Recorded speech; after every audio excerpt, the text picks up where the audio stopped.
रामचंद्र कह गए सिया से, रामचंद्र कह गए सिया से, ऐसा कल युग आएगा, हंस चुकेगा दाना दुन का, कौआ मोती खाएगा।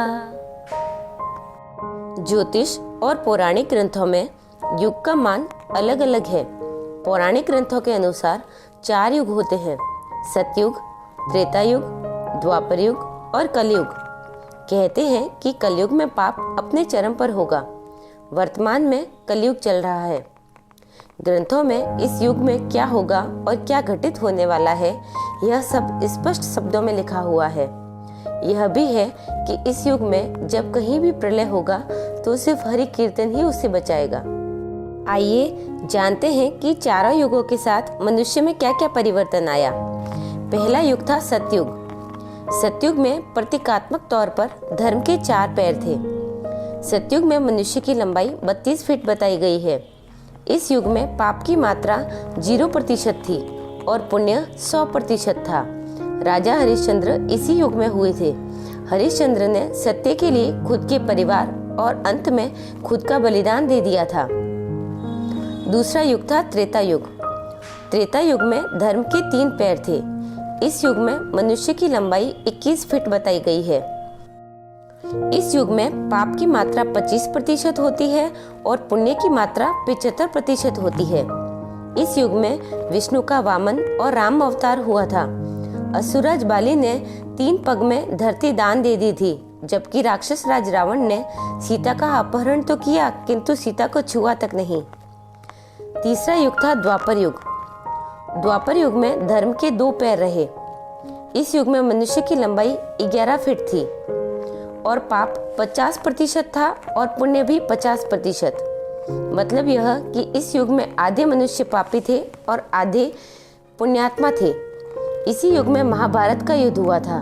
यह युद्ध धर्म युद्ध ही था। कृष्ण ने धर्म की रक्षा की थी। अब है चौथे युग की बारी, जो है कलयुग। द्वापर में 2 पैर और अब कलयुग में धर्म केवल 1 पैर पर है। इस युग में मनुष्य की लंबाई 5 फीट और 5 इंच तक रह जाएगी। इस युग में धर्म का सिर्फ 1/4 अंश रह जाएगा, यानी धर्म 25% और अधर्म या पाप 75% तक होगा। लेकिन वर्तमान में देखा जा रहा है कि कलयुग अपने चरम पर है।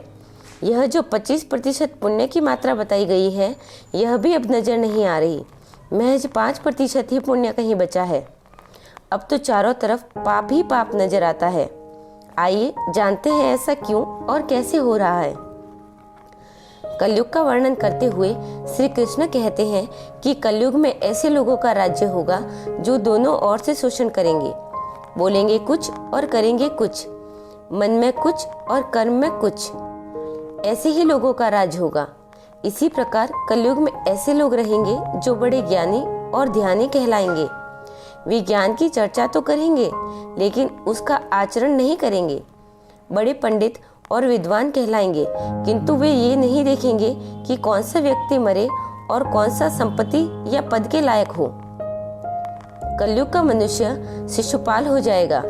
कलयुग में बालकों के लिए ममता इतनी अधिक होगी कि वे अपना विकास नहीं कर पाएंगे।